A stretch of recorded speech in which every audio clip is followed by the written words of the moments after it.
આજે ધોરણ 8ના બાળકો વિજ્ઞાનની પ્રવૃત્તિ કરીને આવ્યા છે, જેનું નામ છે ટાઈપ્સ ઓફ માઇક્રો ઓર્ગેનિઝમ, જે વધારે માહિતી બાળકો તમને આપશે.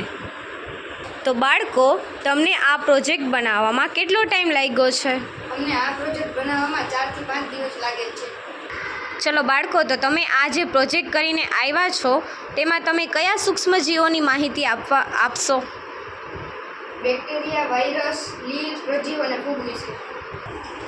સૂક્ષ્મજીવોનો પહેલો પ્રકાર છે બેક્ટેરિયા. બેક્ટેરિયાની શોધ ઈસવીસન 1683માં લ્યુવાન હોંકે કરી હતી. સૂક્ષ્મજીવોને નરી આંખે જોઈ શકાતા નથી, તેને જોવા માટે માઇક્રોસ્કોપનો ઉપયોગ કરવામાં આવે છે. બેક્ટેરિયાના ઉપયોગ દહીં જમાવવા, ઔષધો બનાવવા અને નાઇટ્રોજનનું જમીનમાં સ્થાપન કરવા માટે થાય છે. વાયરસ એક નિર્જીવ સૂક્ષ્મજીવ છે. જો તે કોઈ સજીવની અંદર દાખલ થાય તો તે પણ સજીવ થઈ જાય છે.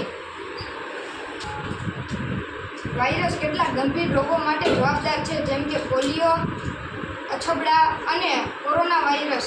તે તમે બધા જાણતા જ હશો. સૂક્ષ્મજીવોનો પ્રિય પ્રકાર લીલ છે. લીલ મીઠા પાણીમાં, સમુદ્રમાં કે ભીની જમીનમાં જોવા મળે છે. લીલના ખોરાકનો સંગ્રહ સ્ટાર સ્વરૂપે જોવા મળે છે, કારણ કે તેમાં પ્રકાશ સંશ્લેષણ થાય છે. લીલનું એક ઉદાહરણ સ્પાયરોગાયરા છે. લીલનો ઉપયોગ વાતાવરણને પ્રદૂષિત કરવાથી રોકાય છે. સૂક્ષ્મજીવોનો ચોથો પ્રકાર પ્રજીવ છે. પ્રજીવનો આકાર સ્લીપર જેવો હોય છે. પ્રજીવના રોગો ઝાડા અને મેલેરિયા છે. સ્ટાર્ટ. બાળકો, આપણે સૂક્ષ્મજીવોના 4 પ્રકાર તો જોયા: બેક્ટેરિયા, વાયરસ, લીલ અને પ્રજીવ. તો 5મો પ્રકાર ફૂગ છે. તો ચલો આપણે બધાને માહિતી આપીએ. સ્ટાર્ટ. સૂક્ષ્મજીવોનો 5મો પ્રકાર ફૂગ છે. ફૂગ એ પરોપજીવી વનસ્પતિ છે. તે બીજા પર આધાર રાખે છે.